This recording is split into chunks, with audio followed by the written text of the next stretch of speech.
નમસ્કાર દર્શક મિત્રો, હું સુરૂપલ લુણીચિયા. સંપૂર્ણ ન્યૂઝમાં આપનું સ્વાગત છે.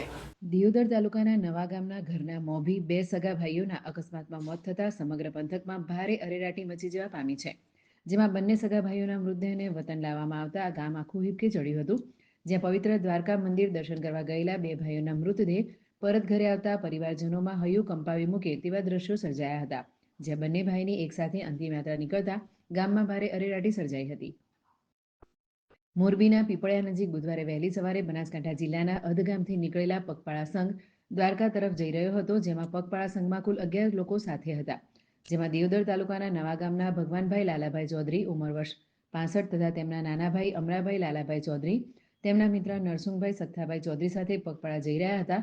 જ્યાં પાછળથી આવતા એક ટ્રક ચાલકે સ્ટીયરિંગ ઉપરનો કાબુ ગુમાવતા ટ્રકની ટક્કર વાગતા સગા બે ભાઈઓ સહિત 4 લોકોના ઘટનાસ્થળે મોત નીપજ્યા હતા. જેમાં ઓગળ તાલુકાના અધગામના દિલીપભાઈ રાયાભાઈ ચૌધરી ઉંમર વર્ષ 28 રહેઠાણ અધગામ, હાર્દિકભાઈ માલાભાઈ ચૌધરી ઉંમર વર્ષ 27 રહેઠાણ અધગામ, ભગવાનભાઈ લાલાભાઈ ચૌધરી ઉંમર વર્ષ 65 રહેઠાણ નવા તાલુકો દિયોદર, અમરાભાઈ લાલાભાઈ ચૌધરી ઉંમર વર્ષ 62 રહેઠાણ નવા તાલુકો દિયોદરનું મોત થયું હતું.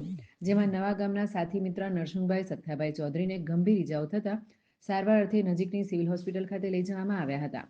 જેમાં દિયોદર તાલુકાના નવા ગામના બે સગા ભાઈના મૃતદેહ માદરી વતન સાંજના સમયે લાવવામાં આવતા પરિવારજનોનું હૈયું કંપાવી મૂકે તેવા દ્રશ્યો સર્જાયા હતા. ગામમાં બે સગા ભાઈઓના મૃતદેહને લઈ આખું ગામ હિબકે ચડ્યું હતું. જેમાં મોડી સાંજે બંને ભાઈઓની અંતિમ યાત્રા નીકળતા મોટી સંખ્યામાં ગામ લોકો જોડાયા હતા. મૃતક ભગવાનભાઈ લાલાભાઈ ચૌધરી તેમના નાના ભાઈ અમરાભાઈ લાલાભાઈ ચૌધરીને સાથે લઈ પહેલી વખત દ્વારકા પગપાળા દર્શન માટે નીકળ્યા હતા. જેમાં નવા ગામના નરસુંભાઈ સત્તાભાઈ ચૌધરી તેમના મિત્ર હોવાથી તેમને પણ યાત્રા કરવા સાથે લીધા હતા. જેમાં મૃતક ભગવાનભાઈ ચૌધરીએ મંગળવારની સાંજે છેલ્લી વખત પરિવારજનો સાથે વાત કરી હતી. પરિવારના મોભી બે ભાઈઓ 6 દિવસ અગાઉ ઘરેથી સાથે પગપાળા નીકળ્યા હતા. જેમાં સતત 6 દિવસ સુધી 255 કિલોમીટર સુધી ચાલ્યા હતા. જેમાં દ્વારકા પહોંચવાની નજીક હતા. જ્યાં મોરબી પાસે વહેલી સવારે કાળમુખા ટ્રકે ટક્કર મારતા બે ભાઈઓને કચડી નાખતા મોત થયું હતું. જેમાં પહેલી વખત યાત્રાએ નીકળેલા બે ભાઈઓની યાત્રા અધૂરી રહી ગઈ હતી.